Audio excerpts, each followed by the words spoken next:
新區4.0嘅住宅，我夠膽講，喺佢面前，佢都係弟弟嚟嘅咋。點解啊？嗱，首先同你哋講一樣嘢，呢度150平方嘅嘢，竟然可以俾到200平方嘅實用面積俾到你，即係點啊？即係實用率竟然去到140啊，以及仲係複式嚟先，層高去到6米嘅，所以住起身有一種叫做小別墅嘅感覺，並且係現樓現證，冇任何一個風險。新區4.0嘅住宅可以做到現樓現證咩？唔得噶嘛，係咪先？所以呢種產品，我夠膽講係成個中山係一個絕版戶型，已經係滅絕噶啦。買一間少一間，以後亦都唔會再有啊！加上佢1公里範圍內仲有呢個山姆會員店，中意逛山姆嘅冇問題，甚至仲有呢個高鐵站，平時可以坐高鐵返香港，甚至去灣區任何一個城市都會比較方便，以及仲會有呢個香港直通巴，落樓直接可以坐呢個香港直通巴，灣呢個荃灣啦、太子啦、尖沙咀呢啲地方都係好鬼死方便嘅。嗱，各位朋友仔感興趣嘅，跟住鏡頭上去睇下先。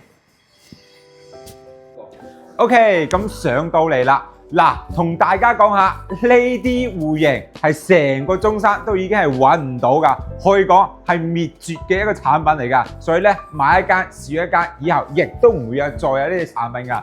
咁呢個單位咧150方，竟然可以做到4間房嘅。咁佢咧係複式嘅產品嚟嘅，層高一共去到6米，所以佢每一層咧都要去到3米，所以一啲都唔會壓抑，以及係要有小別墅嘅感覺。咁再睇翻啦，咁佢1樓嘅分佈咧，嗱，你睇下。餐客廳一體化啦，以及係南北對流雙露台咁樣去設計嘅，所以整體空間係十分之大嘅。咁再睇翻呢邊啦，呢邊嘅露台咧已經係封咗嘅。咁我而家個位置咧喺3樓望出去咧會望翻呢個園林景觀嘅。嗱，咁正嘅園林景觀，你哋唔知中唔中意咧？咁再睇翻呢邊啦，呢邊咧就食飯嘅地方，放張圓台可以容納6到10個人都完全冇問題嘅。呢邊咧就係生活露台，你唔好覺得佢生活露台會好細啊，生活露台都係非常之大嘅。呢邊亦都係望翻呢個園林景觀嘅，所以喺度住係特別舒服嘅。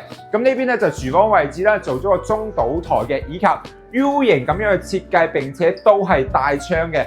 喂，呢啲廚房咪得人中意咯，中意煮中餐又得，中意煮西餐又得，你中意煮咩餐都完全冇問題。咁呢度咧就係一個活動嘅一個區域啦。再睇翻休息嘅一個區域。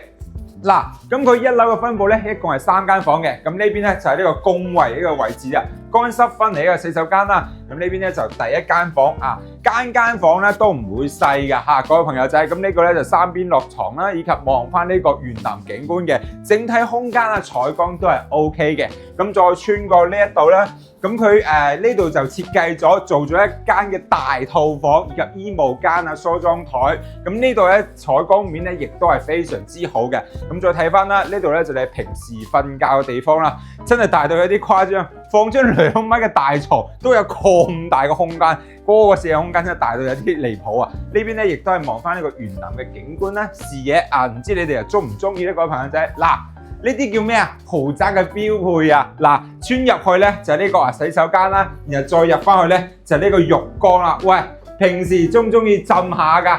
沖住涼浸真係舒服到痹啊！各位朋友仔，咁同大家講下啦。咁呢套單位咧150方，竟然可以俾到200方嘅一個實用面積俾你，真正係誇張過、厲害過呢個新區4.0住宅嘅各位朋友仔。因為新區4.0住宅仲要等嘛，好似呢啲產品咁樣唔需要等㗎，現樓現證嚟㗎，所以咧冇任何一個風險㗎。咁個位置又咁靚喎，喺呢個中山呢個石岐區係咪先？中山石岐區已經係冇任何樓在售㗎，呢啲產品真係賣少見少。咁最後咧就嚟到呢個第二層，2層咧會做翻一間套房嘅，留俾細蚊仔住完全冇問題啦。然後呢邊咧就係呢個乾濕分離嘅洗手間，你睇下嗰啲私人洗手間真係大到不得了。